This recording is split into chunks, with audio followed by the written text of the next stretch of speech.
la presentación de procesamiento avanzado de datos cualitativos, modelado de tópicos, búsqueda semántica y LLMS, caso de estudio de Cielo. Entonces, le damos la bienvenida al doctor Cristian Montoya. Bienvenido. Bueno, ¿cómo están? Espero que se encuentren muy bien todos y todas. De antemano, muchas gracias al doctor por prestarnos este espacio y al Colegio San Luis por también brindarnos la oportunidad. Lo de doctor se lo debo. Nosotros hacemos parte de un semillero de ciencias sociales computacionales. En este momento queremos exponerles una experiencia investigativa en este ejercicio de nuevas técnicas avanzadas para el análisis de datos cualitativos. Entonces, déjenme, yo presento. Muy bien. Y me va a estar acompañando mi compañero Diego. Deme un momento.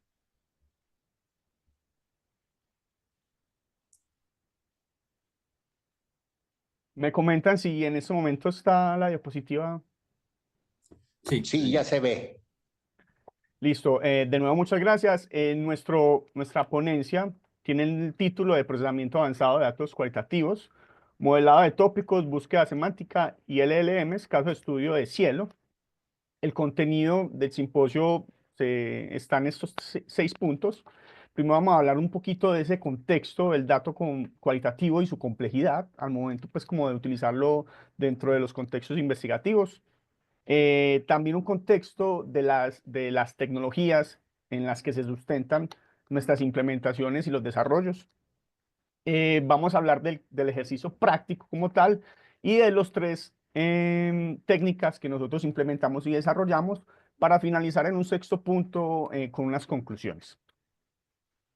De nuevo, nosotros somos el Semillero de Ciencias Sociales Computacionales de la Facultad de Ciencias Sociales Humanas de la Universidad de Antioquia, sede de Medellín.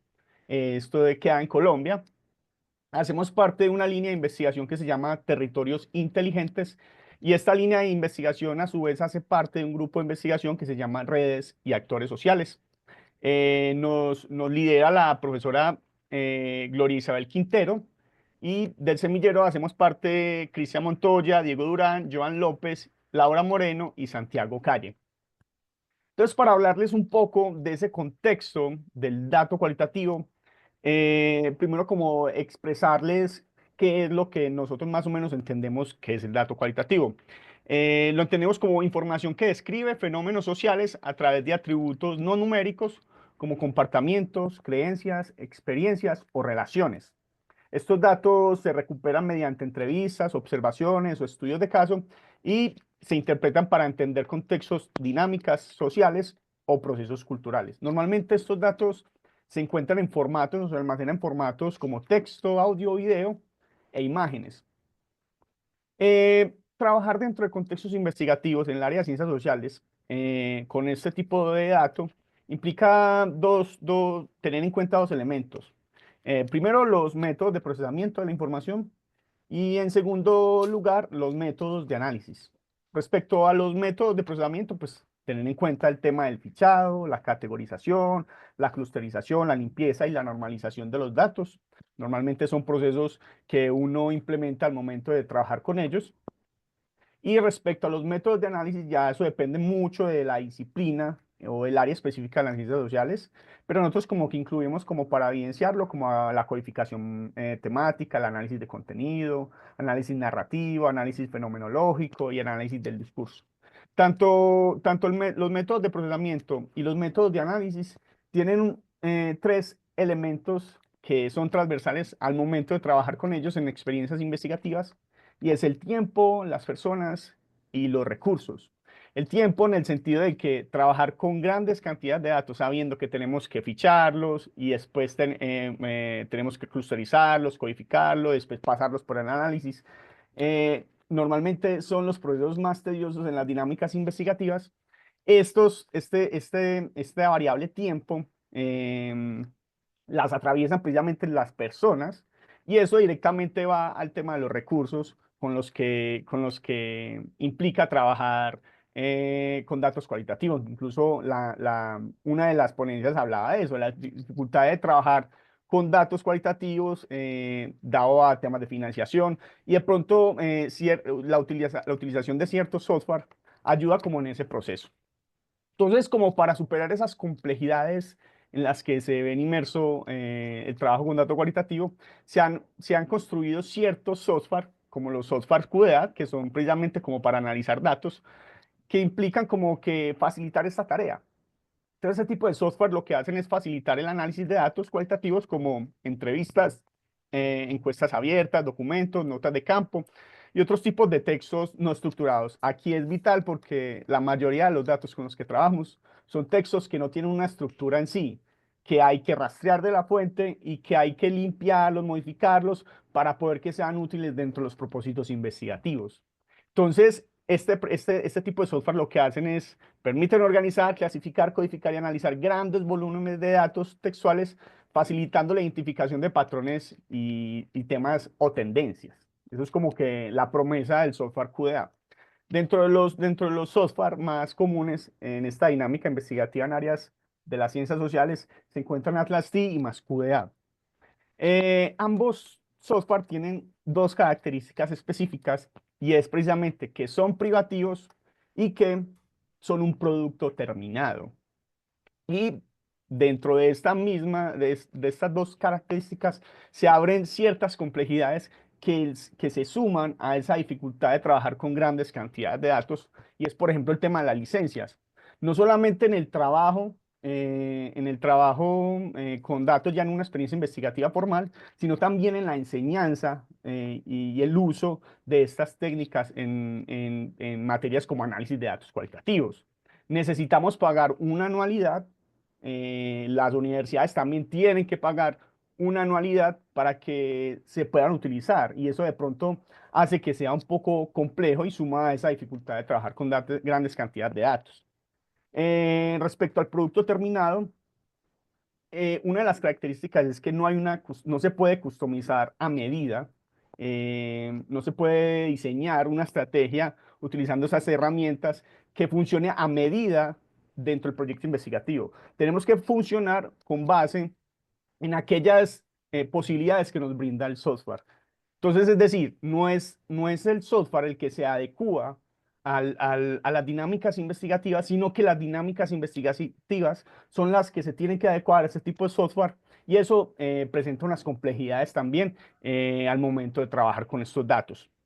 Respecto la otra dificultad, respecto a hacer un producto terminado, es que no se realiza una constante actualización. Es decir, en este momento tenemos el boom de la IA y apenas es que se están implementando técnicas de IA en las actualizaciones de estos software y siempre toca esperar la nueva versión. La nueva versión incluso se adhieren como costos adicionales para implementar nuevas técnicas. Que, por ejemplo, hay un límite de datos por procesar, si utilizas LLMs o si utilizas otro tipo de codificación para grandes cantidades de datos, utilizando inteligencia artificial. Entonces, estas dificultades plantean retos en el área de la investigación y son los retos que quiere asumir el Semillero de Ciencias Sociales Computacionales de la Universidad de Antioquia. Queremos utilizar las técnicas que nos brindan, las posibilidades que nos brindan lenguajes de programación como Python y todas sus librerías y todo el desarrollo open source para, de alguna forma, saltar esas barreras que nos presenta el trabajo con grandes cantidades de datos cualitativos y las dificultades que también implican trabajar con software QA. En ese contexto, ya mi compañero les va a hablar un poco de esa dinámica o ese contexto respecto a las tecnologías que nosotros utilizamos para implementar y desarrollar nuestras técnicas. Buenos días. Como les comentó mi compañero Cristian, voy a dar un pequeño, muy breve recorrido sobre el contexto de las tecnologías que estamos utilizando. Nosotros usamos técnicas de Machine Learning, que son técnicas algorítmicas de aprendizaje automático para resolver diferentes tareas, clasificación, predicción, entre otras, como la IA generativa. Estos modelos de Machine Learning pueden ser clasificados en supervisados, no supervisados o aprendizaje por refuerzo. Lo importante aquí es entender que para que estos modelos funcionen necesitan por lo menos de un conjunto de datos de entrenamiento, de un set de entrenamiento, que usualmente o principal, que en un principio eran un set de entrenamientos numéricos. Luego hubo la necesidad de entrenar estos modelos con datos no numéricos y para, como, con datos no numéricos como textos, imágenes u audio, y estos son datos que se conocen datos multimodales, es decir, datos no numéricos. Y para su procesamiento necesitamos transformarlos de un formato a otro. Para transformarlos de un formato a otro, se han desarrollado técnicas de codificación, de encoding, y cuando estas técnicas de codificación o encoding se aplican sobre un documento, por ejemplo, se produce un embedding, que no es más que información que ha sido transformada en matrices de n dimensiones conformada por vectores, tensores o grafos y que produce un espacio embedido. En el procesamiento del lenguaje natural, usualmente transformamos las palabras, frases, corpus textuales en vectores densos. Entonces, en la siguiente diapositiva indico algunas técnicas de codificación, codificación ordinal, codificación por indicación, codificación one-hot. Y sobre esta codificación se han desarrollado diferentes métodos, como son los métodos basados en la cantidad y métodos basados en la predicción. Los primeros en aparecer son los métodos basados en la cantidad, que se sustentan en una estadística descriptiva que revela relaciones entre las palabras, pero no nos dice mucho acerca de la similaridad semántica, del sentido compartido entre estas dos palabras relacionadas. Luego se desarrollaron los métodos basados en la predicción, que es usar las redes neuronales, pero no solo redes neuronales, sino redes neuronales multicapa, que es lo que se conoce como deep learning. Y sobre la base del deep learning, del uso de redes neuronales multicapa, se desarrolló a posterioridad una nueva arquitectura, que es la arquitectura del transformer, que introduce una arquitectura encoder-decoder y un mecanismo de atención. Y sobre esta innovación, ese transformer que fue una gran innovación, se han desarrollado modelos como de GPT, BERT, RAG, y que actualmente son los que soportan los desarrollos en IA generativa. Sobre esta base, pues desarrollamos nuestro ejercicio práctico y bajo este contexto de uso de transformers, de deep learning, pues se han desarrollado la comunidad, han desarrollado diferentes modelos, diferentes librerías, diferentes frameworks que nos permiten trabajar con grandes cantidades de datos, en este caso datos cualitativos. Y nosotros como semillero implementamos y desarrollamos técnicas como el modelado de tópicos, la búsqueda por similaridad y el extractor de entidades, y las aplicamos para probarlas en un ejercicio propio de la investigación social, ¿cierto? Y este ejercicio propio de la investigación social que elegimos es el rastreo bibliográfico en una base de datos documental, que además acompañamos con otras técnicas complementarias como el web scraping y la minería de texto. En un primer momento, explicando este pequeño ejercicio práctico, fuimos a la librería, a la base documental Cielo. Aplicamos el web scraping con un patrón de búsqueda de conflicto y paz. Extraímos los documentos resultantes, no solo los documentos, sino los metadatos relacionados como el título, fecha de publicación, abstract, contenido, bibliografía. Luego lo procesamos con librerías en base a Python y aplicamos una minería de texto para limpiar esta información, aplicar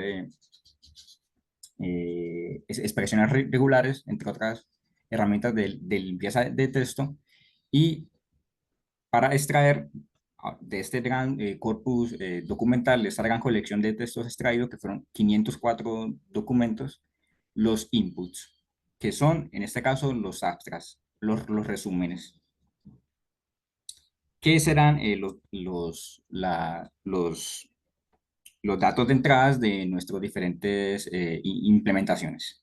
Entonces, la primera implementación que hicimos fue el modelado de tópicos. El modelado de tópicos es una técnica que nos permite conocer las temáticas subyacentes en una colección de documentos. Para hacer este modelado de tópicos usamos una librería desarrollada en base a Python que se llama BERTopic, Esta librería fue desarrollada por Matthias Buttensdorf en el 2022, si no estoy mal.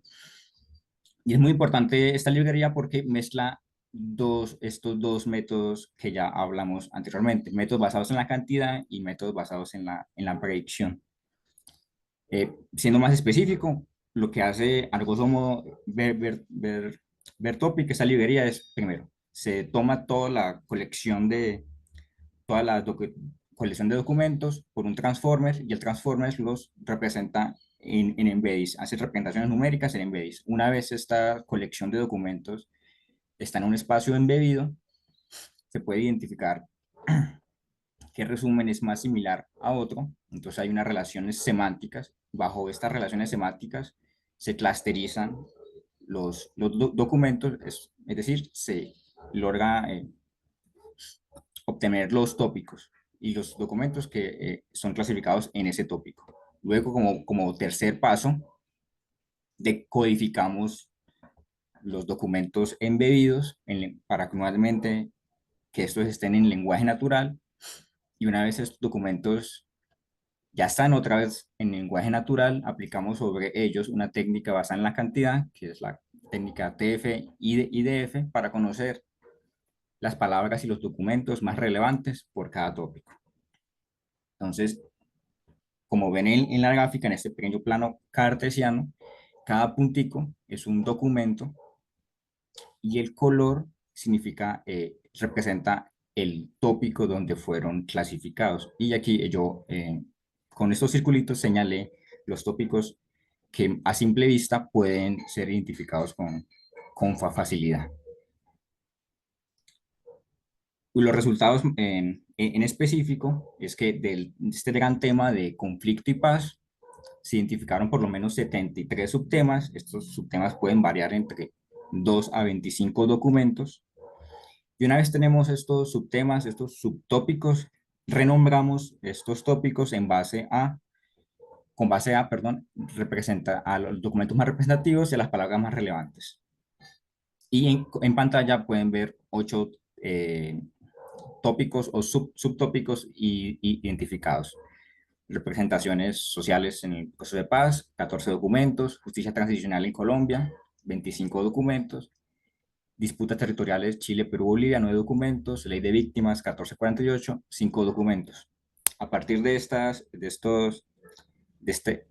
digamos, temáticas subyacentes, nosotros como semilleros pensamos en una nueva categoría analítica que nos permitiera ayudar al ejercicio investigativo.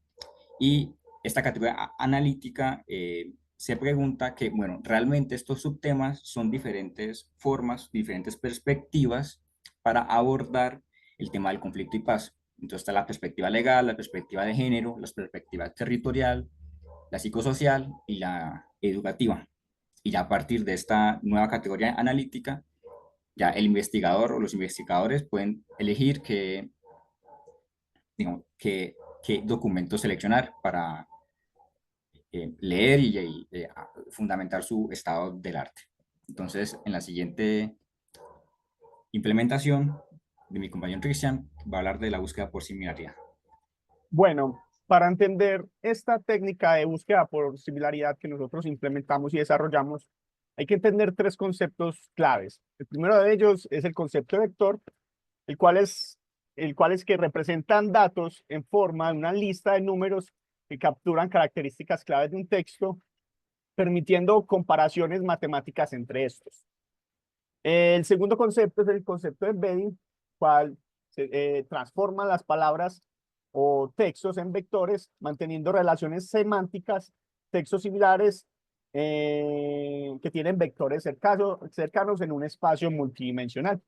Y el otro concepto clave es la base de datos vectorial, que es aquella base de datos donde se almacenan los vectores. Más o menos esta gráfica muestra el proceso. Tenemos la transformación del dato en vector. Dato puede ser una imagen, un documento o un audio.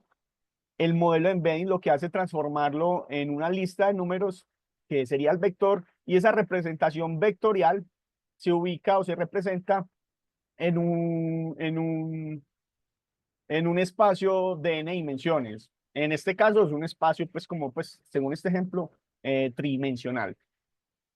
Más o menos así funciona la dinámica del vector y embeddings y de esa transformación de los datos. Entonces, ¿cómo aplicamos nosotros esto en el ejercicio investigativo? Primero que todo, construimos, qué pena, me están escuchando, es que está cayendo un aguacero en este momento. No, sí lo escuchamos. Ok, ok. Entonces, nosotros construimos un algoritmo utilizando el lenguaje de programación Python que integra un flujo de trabajo para hacer lo siguiente. Entonces, cogimos como input aquellos artículos que habíamos, los abstracts de los artículos que habíamos scrapeado en la base documental Cielo, los convertimos los resúmenes en vectores utilizando el modelo Embedding Text Embedding 3 Small de OpenAI. Este es eso es un embedding, un modelo de embedding privativo, pero que da muy buenos resultados. Posteriormente almacenamos esos vectores que representan los artículos de investigación, los abstracts de los artículos de investigación en una base de datos vectorial. La base de datos vectorial que utilizamos fue ChromaDB, que es una base de datos vectorial open source. Posteriormente, realizamos una consulta a esa base de datos vectorial, porque es una de las características que tienen precisamente esas bases de datos. Esa consulta, para poder hacer esa consulta, esa pregunta u objetivo de investigación se transformó en un vector que luego pasó a compararse. Es necesario como que también explicarles acá, la naturaleza de esa búsqueda por similaridad es la siguiente. Nosotros en los ejercicios investigativos normalmente hacemos búsquedas o rastreos a fuentes documentales, a bases de datos documentales, con una idea central o con un objetivo que muchas veces es el tema, muchas veces es la pregunta de investigación o los objetivos. Entonces la idea de esta búsqueda por similitud o similaridad es convertir esa pregunta, objetivo o tema en un vector que posteriormente pueda ser comparado en una base de datos vectorial con el resto de abstract que también son vectores para relacionarlos precisamente con ellos y encontrar aquellos que son más similares. Entonces, luego de que realizamos esa consulta a la base de datos vectorial, lo que hacemos es lo siguiente. Elegimos los n vectores más similares a ese vector que representa la pregunta objetivo de investigación y el resultado es una lista de artículos más similares a la consulta.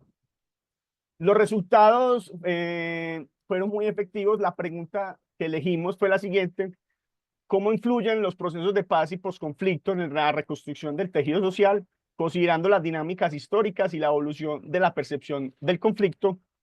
Entonces, el motor de búsqueda o este algoritmo lo que hace es convertir esta pregunta en un vector y decimos recuperar los 20 artículos más cercanos semánticamente a esta pregunta. Cuando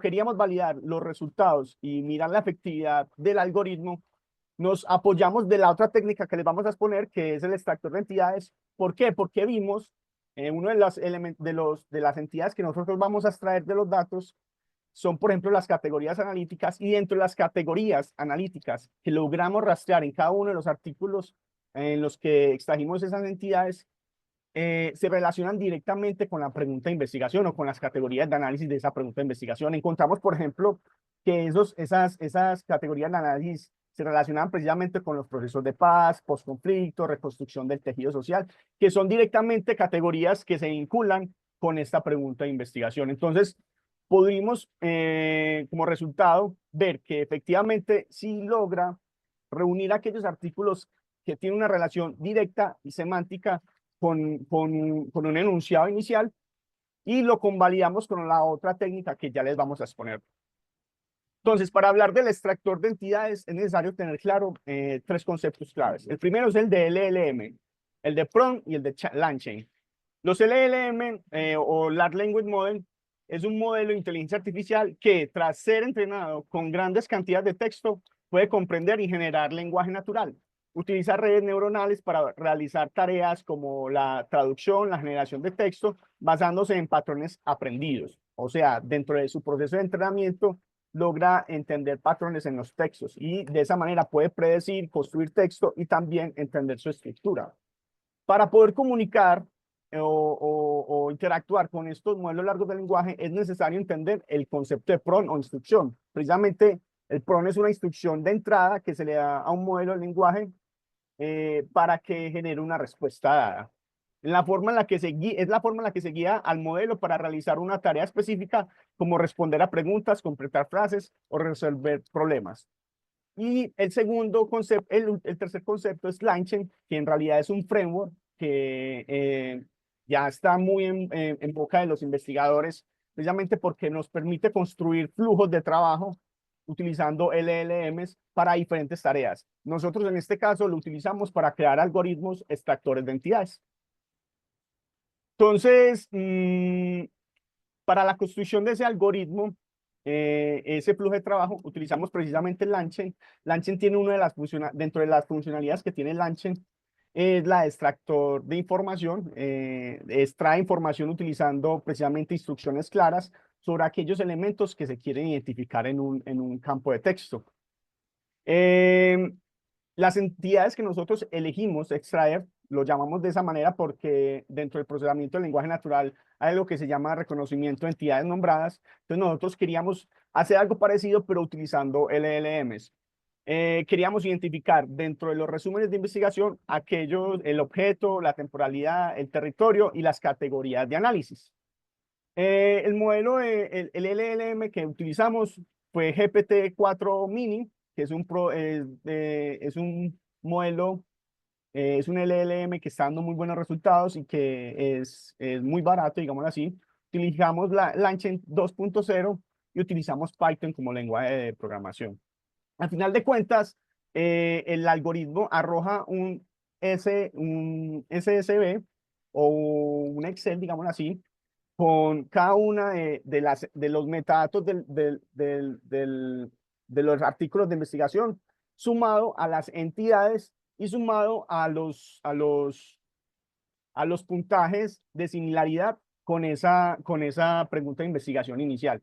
Al final de cuentas, entonces tenemos una serie de datos que me permiten identificar aquellos artículos que en verdad se integran en la dinámica investigativa en ese rastreo inicial de fuentes documentales. Este es como que para mostrarles un poco del algoritmo. No quiero como que entrar en detalles respecto a esto, pero aquí se ve pues como las librerías que utilizamos. Vemos que cada uno de los, tanto objeto, territorio, temporalidad, tiene una instrucción clara de qué debe rastrear en los datos y cómo debe entregar la información. Y al final como que esta partecita es la implementación general del algoritmo. Dentro de los resultados vimos que efectivamente las entidades extraídas tenían coherencia respecto a cada uno de los abstracts. Vimos no vimos tan buenos resultados respecto a la entidad temporalidad, pero identificamos que eso se debe a que se puede mejorar los resultados dando instrucciones más claras de aquello que se quiere identificar, que en este caso es temporalidad, y probar con diferentes prompts. Entonces es un tema más iterativo de ir jugando con este tipo de implementaciones para poder que los datos que yo quiero extraer, la información que yo quiero extraer de los datos, sí sea la que requiere el proceso investigativo. Como conclusiones, se las voy a leer. La puesta a prueba de estas técnicas computacionales dentro de un ejercicio de investigación bibliográfico nos ha permitido superar algunas de las habituales barreras en una investigación clásica. Primero, a través del modelado de tópicos, no solo vamos más allá de la coincidencia de la palabra, sino que descubrimos por la similaridad temática las relaciones entre los documentos. En segundo lugar, se observó que la búsqueda por similitud puede ser eficiente y útil para identificar artículos relevantes en función de una pregunta de investigación planteada. Y en tercer lugar, en cuanto al uso de LLMs para extraer entidades nombradas en los datos cualitativos, se visualiza un gran potencial en función de las posibilidades de identificar patrones de manera automatizada con un buen margen de efectividad. No siendo más, Diego y yo les agradecemos también por el espacio y quedamos abiertos a preguntas e inquietudes.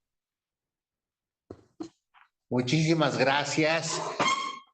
Pues abrimos los micrófonos para los colegas que nos acompañan. No sé si haya preguntas por parte de los colegas. A mí me pareció muy interesante todo el proceso.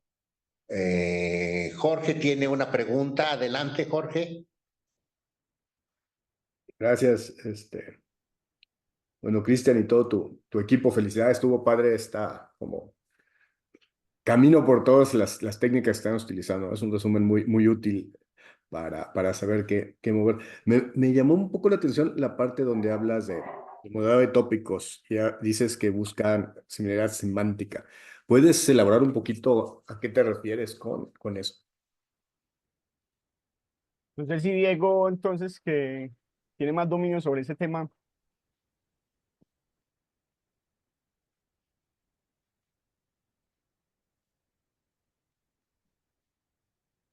Te dejaron solo. Bueno, la relación semántica y la... Diego, ¿estás ahí? Perdón, disculpa. Pero un momentico, si no, yo te respondo, Jorge. Dame un momento. No te preocupes, no hay presión. Es nada más, digo, platicando, los modelos tópicos que yo conozco en general son modelos generativos, ¿no? Y se usan técnicas bayesianas para entender, ¿no? Cómo se conforman esos, pero no hay digamos, no existe una cosa semántica desde el punto de vista que yo lo entiendo, ¿no? En los que yo he visto como el LDA o STM o los de Blade, de modelos dinámicos y eso, ¿no? Entiendo que existen algunos donde se crean como espacios vectorales que tienen cierta interpretación semántica, ¿no? Donde las palabras ya tienen o son elementos de un espacio vectorial. Y no sé si sea eso lo que están haciendo. Por eso me da como mucha curiosidad, ¿no? Porque generalmente se hace muy computacionalmente muy caro hacer cosas más allá de estos modelos generativos. Entonces, se me hizo muy así como, ¿cómo le harán? Cuéntame. Ojalá que esté tu amigo. Diego, Hola, ya. hola. Sí, ahí está. Pues mira, te responderé con la bibliografía que he leído de la librería de Vertopic y el artículo que publicó Martin Gutendorf sobre su método. Nada, lo que hace, bueno, lo que hacemos es simplemente, bueno, simplemente, con un Transformers descargado en Hugging Face, eh, embebemos los documentos y los abstracts y los comparamos con un espacio embebido ya preentrenado, ¿cierto? Y a partir de ese espacio embebido preentrenado y los nuevos vectores que se van a insertar a ese espacio embebido preentrenado, gracias a este transformer, podemos hallar la similaridad semántica entre los vectores que se dan entre dos documentos. Ok, o sea, ahí la parte que hablabas de lo computacionalmente caro, aquí te lo utilizas el hecho que ya tienes Sí, ya un está modelo preentrenado. preentrenado, ¿no? Sí, Entonces señor. tú simplemente estás, digamos, utilizando, ¿no? Esas cosas que ya alguien lo metió en su supercomputadora y jugó con muchas cosas, ¿no? Lo tienes que hacer. Entonces eso está muy bien, ¿no? Para Exacto. nosotros que no tenemos varios millones de dólares de presupuesto, bueno, ¿no? Pero sigo con, o sea, no sé qué tanto estés en